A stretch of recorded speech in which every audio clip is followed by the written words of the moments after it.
नमो नमः विद्यार्थिना, अहम अस्मि लोकेश कुमार शर्मा, राजस्थान सर्वकार वेदांतयो CSR इनिशिएटिव ई कक्षायां भवतां समेषां हार्दं स्वागतम् अभिनंदनं च। अस्याः ई कक्षायाः तकनीकी सहयोगी अस्ति मिशन ज्ञान। आगच्छन्तु विद्यार्थिनः, द्वादशमं पाठं पठामः, यानी जो 12वां पाठ है हमारा मातृवंदना गीति मधुचंदा के राष्ट्रीय विषय अंतर्गत जो ये पाठ है, इसका आज हम पंचमय भाग विद्यार्थियों पढ़ेंगे। कौन सा भाग पढ़ेंगे? 5वां भाग पढ़ेंगे विद्यार्थियों। 4 भागों का हम अध्ययन कर चुके हैं। पहले भाग में हमने डॉक्टर हरिराम आचार्य जी और पाठ का परिचय जाना। दूसरे भाग में हमने मातृवंदना जो गीति है उस पाठ का हमने गायन किया। तीसरे भाग में हमने संपूर्ण पाठ का वर्णन जाना, किस प्रकार से उसमें किस प्रकार की बातें बताई गई है। चौथे भाग में हमने अभ्यास प्रश्नों को जाना। आइए 5वां भाग देखते हैं, व्याकरणात्मक प्रश्नों के रूप में पाठ में आई व्याकरण की चर्चा को हम देखते हैं।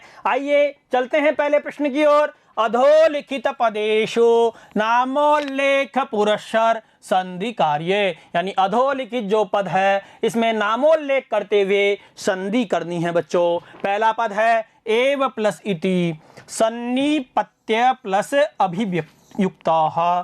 तीसरा पद है कुतो नु प्लस एषः, और चौथा है नी प्लस अनुक्रोशा, और पांचवा है आर्यपुत्रस्य प्लस उल्लापः। इनकी संधि करनी है और संधि का हमको नाम लिखना है बच्चों। लिखते हैं, आइए एव प्लस इति। यहाँ बच्चों क्या है, देखो प्लस के पहले क्या है, यहाँ ए है। प्लस के पहले क्या है, ए। इसमें क्या है, ए, और इसके बाद में ई है।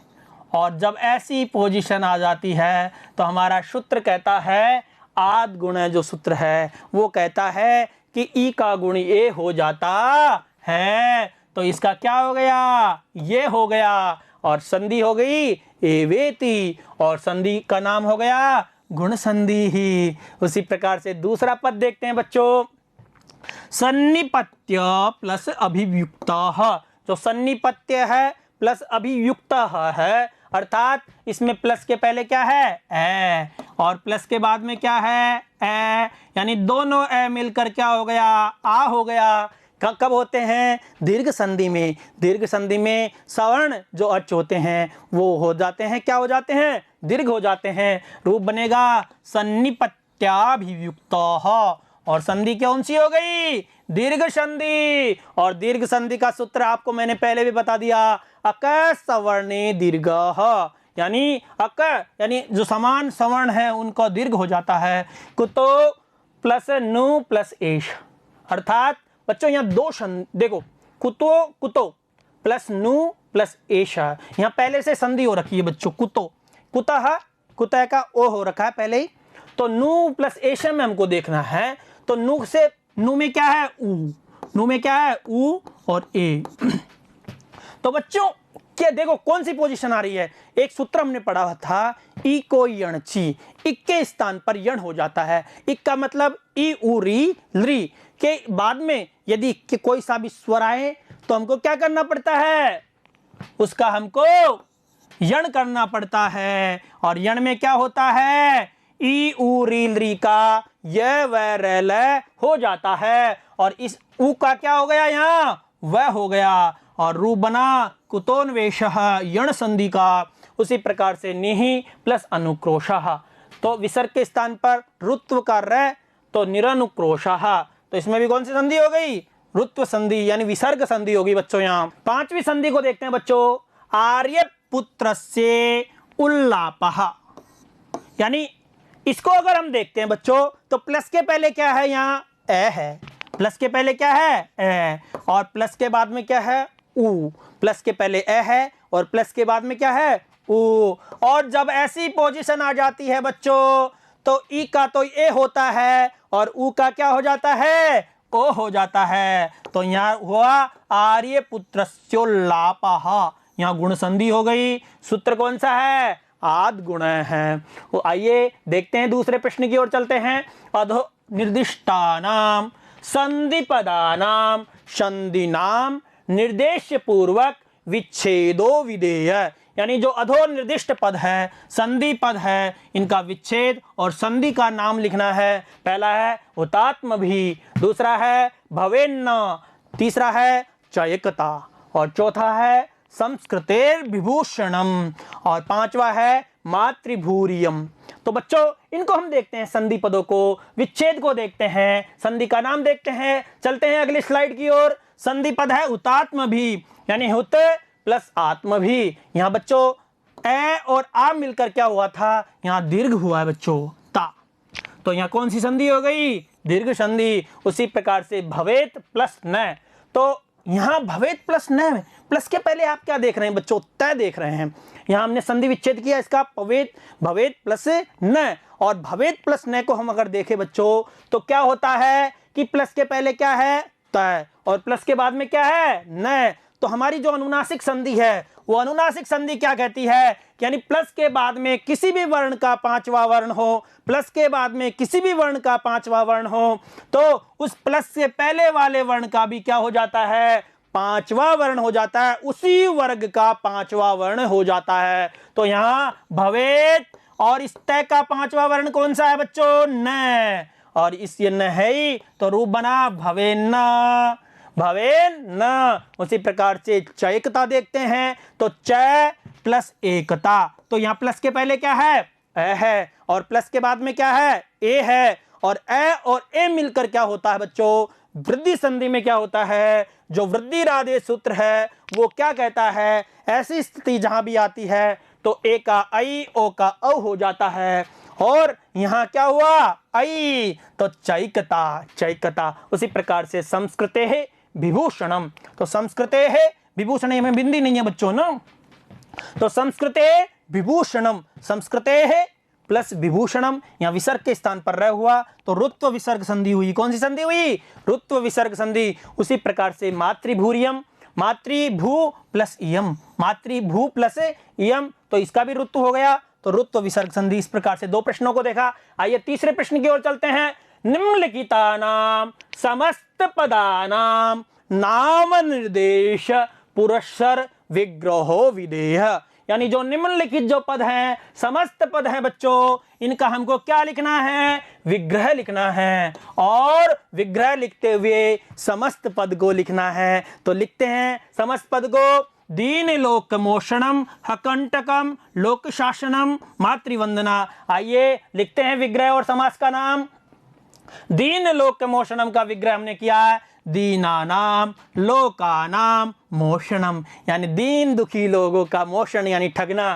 तो यहाँ दोनों में षष्ठी विभक्ति है, और ऐसी जब विभक्ति आ जाती है तो वहाँ अधिकतर में तत्पुरुष समास होता है, और जो विभक्ति होती है उसके अनुसार उस समास का नाम होता है। तो यहाँ षष्ठी विभक्ति है, और षष्ठी विभक्ति होने के कारण यहाँ कौन सा समास हुआ, षष्ठी तत्पुरुष समास हुआ। उसी प्रकार से अकंटकम, अकंटकम न कंटकम, बच्चों क्या हुआ, न कंटकम। तो यहाँ ऐसे ऐसे जहां भी आते हैं तो वह नए तत्पुरुष समास होता है बच्चों, न का ए हो जाता है। लेकिन यहाँ व्यंजन है क, तो इस कारण से यहाँ ए ही रहा। लेकिन यहाँ अगर स्वर होता बच्चों, यहाँ स्वर होता है ना, तो वहां न का अन हो जाता है। जैसे न अस्वह अर्थात अनुस्वह, वहां अन हुआ है, और यहाँ न कंटक है, अकंटक है। ये ध्यान रखने की बात है स्वर और व्यंजन का। लोक शासनम, लोक शासन, लोकस्य शासनम, यानी जनता का, लोगों का शासन क्या है, यहाँ षष्ठी विभक्ति है तो षष्ठी तत्पुरुष समास। मातृवंदना यानी मातुः वंदना, यहाँ भी माता में मातृ जो शब्द है तो मातुः, और इसका बहुवचन मातुः मात्रो मातृणाम। तो इस प्रकार से रूप चलते हैं। तो यहाँ भी षष्ठी विभक्ति है तो षष्ठी तत्पुरुष समास हुआ। आइए चौथे प्रश्न की ओर चलते हैं प्यारे बच्चों। अधो निर्दिष्टेषु पदेषु शब्द विभक्ति वचन निर्देश कुरुतः, यानी अधो जो पद हैं, निर्दिष्ट पद है स्वरेण, दिक्षु, शस्त्रिणाम, काननम, सुपर्णकई, इनमें शब्द लिखना है, विभक्ति लिखनी है बच्चों, और वचन लिखना है। आइए लिखते हैं स्वरेण, यानी स्वर तो इसमें शब्द है बच्चों, और तृतीया विभक्ति का कौन सा वचन है, एक वचन है। स्वरः स्वरौ स्वराः, स्वरम स्वरौ स्वरान, स्वरेण स्वराभ्याम स्वरई। इस प्रकार के इसके रूप चलते हैं। दिक्षु और दिशन शब्द है, इसमें सप्तमी विभक्ति का बहुवचन है। उसी प्रकार से शस्त्रिणाम, शस्त्रीन शब्द है, शस्त्रीन षष्ठी विभक्ति बहुवचन है। तो शास्त्री शब्द होता है ना, शास्त्री, वो बच्चों हम कहते हैं शास्त्रीम, शास्त्रीणम होता है द्वितीय विभक्ति में, लेकिन शास्त्रीम करोमि ऐसे बोलते हैं लोग, लेकिन शास्त्रीणम होता है बच्चों।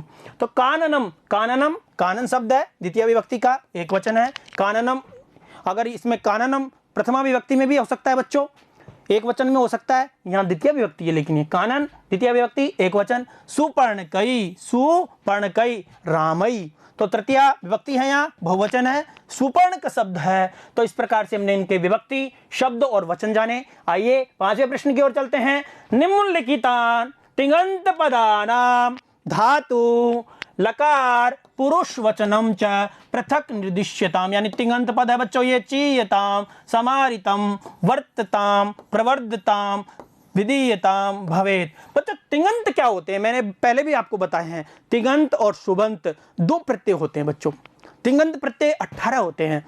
तिप्तजी सिप्तस्थ मिपुवश्मस तयाताम झ था साथम ध्वम इड वही महिंग। जो तिप्तजी सिप्तस्थ मिपुवश्मस है वो परस्मै पदी जो धातुएं होती है उनमें ये लगते हैं। और तयाताम झ था साथम ध्वम इड वही महिंग, ये आत्मनेपदी धातुएं होती है, उनमें इन प्रत्ययों का प्रयोग किया जाता है। आपके ये अच्छे समझ में आए होंगे। और सुबंत क्या होते हैं, सुबंत प्रत्ययों के आधार पर ये सारी विभक्तियां बनी हुई है बच्चों। सु औ जस, अम और सस, टाभ्यम बिस, गेभ्यम ब्यस, गसिभ्यम ब्यस, गस ओसाम गियो सुप। इस प्रकार से जो सुबंत होते हैं वो 21 प्रत्यय होते हैं और तिङन्त जो प्रत्यय होते हैं वो 18 होते हैं। तो इनको हम तिङन्त को देखना है बच्चों, इनमें धातु, लकार, पुरुष और वचन को देखना है। आइए देखते हैं प्यारे बच्चों।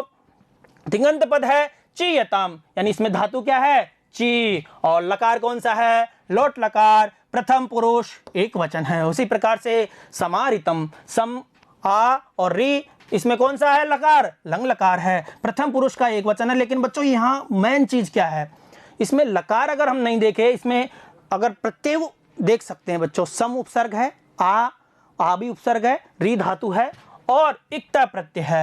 यहाँ लकार का हम प्रयोग ज्यादा उचित नहीं है, लेकिन फिर भी हमने लिख दिया।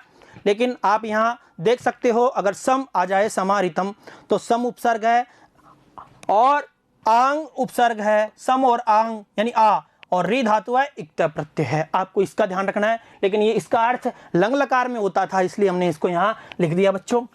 तो वर्तताम व्रत धातु है, लोट लकार है, प्रथम पुरुष का एक वचन है।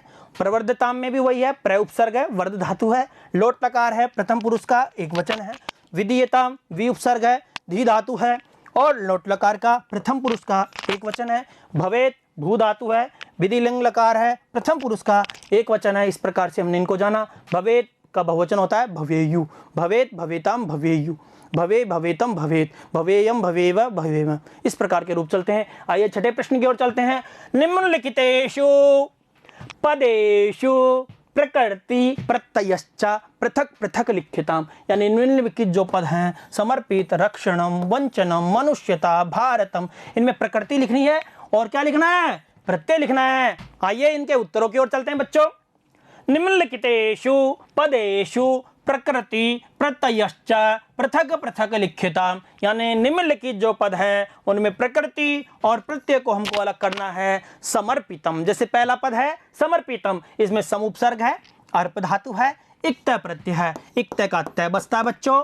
और अर्पी, अर्पी कैसे होता है, इट का आगम होता है बच्चों, इट आगम होता है और इट का ई बसता है, इससे अर्पित होता है समर्पितम। उसी प्रकार से रक्षणम, रक्ष धातु है, ल्युट प्रत्यय है और ल्युट प्रत्यय का यू बसता है। और एक सूत्र है युवो रनाकौ, युवो रनाकौ, यू के स्थान पर अनादेश हो जाता है यहाँ, और वुक के स्थान पर क्या हो जाता है, अक हो जाता है। यो रनाको सूत्र है, कृदंत प्रत्यय है बच्चों ये। वंचनम, और वंच धातु है, प्रकृति है और ल्युट प्रत्यय है, इसी का भी क्या हो गया, अन हो गया बच्चों इसमें भी। उसी प्रकार से मनुष्यता, मनुष्य, तल, तल का तय बचा। और तलंतम स्त्रियाम जो सूत्र है, तलंतम स्त्रियाम जो सूत्र है, उससे टाप प्रत्यय होकर के यहाँ टाप का आ बच के रूप बनेगा मनुष्यता। क्या बनेगा, तल का तय और तय में टाप आया, टाप किससे आया, तलंतम स्त्रियाम सूत्र है, तलंतम स्त्रियाम जो सूत्र है उससे आता है। और तय का जो तय में टाप मिला, टाप का आ बचा और रूप बना मनुष्यता। भारतम भ्री धातु है, इक्त प्रत्यय है। भारतम में भ्री धातु है, इक्त प्रत्यय है। लेकिन बच्चों अगर इसको हम देखें तो इसमें एक प्रत्यय और हो सकता है, अण। अण भी है इसमें और इक्त प्रत्यय भी है। अण कैसे होगा बताऊं आपको, इसमें इक्त लिख रखा है लेकिन अण प्रत्यय इस प्रकार से हो सकता है। भ्री धातु है, यहाँ कौन सी धातु है, भ्री। और भ्री धातु में यदि अण प्रत्यय हम करते हैं तो रूप बनेगा भार है। क्या बनेगा, भार। क्या बनेगा बच्चों, भार बनेगा। इसको हम देख सकते हैं, देखो भारतम, भारतम जो शब्द है बच्चों, ये भारतम में धातु कौन सी है, भ्री, लेकिन यहाँ लिखा हुआ है इक्त है, इसलिए थोड़ा कंफ्यूज मत होना। तो भ्री धातु है और भ्री में पहले तो अण करेंगे इसमें और रूप बनेगा भार, भार। क्या बनेगा, भार। और दूसरा प्रत्यय हम करेंगे इक्त। क्या करेंगे, इक्त। और इक्त का क्या बचेगा, तय, और रूप बनेगा भारतम, भारतम सुभारतम। तो इसको ध्यान रखना है बच्चों, भारतम में दो प्रत्यय होंगे, अण और इक्त है। भारतम हो गया। और इसी प्रकार से हमारा ये पाठ आपके इस भारतम के साथ में सुराष्ट्रकम भारतम के साथ में संपूर्ण होता है। आपका ये जो ये पाठ है आपके अच्छे से समझ में आया होगा। आगे हम इसका जो आगे का पाठ है उसको लेकर प्रस्तुत होंगे। बहुत बहुत धन्यवाद। पुनर्मिलामः। नमो नमः।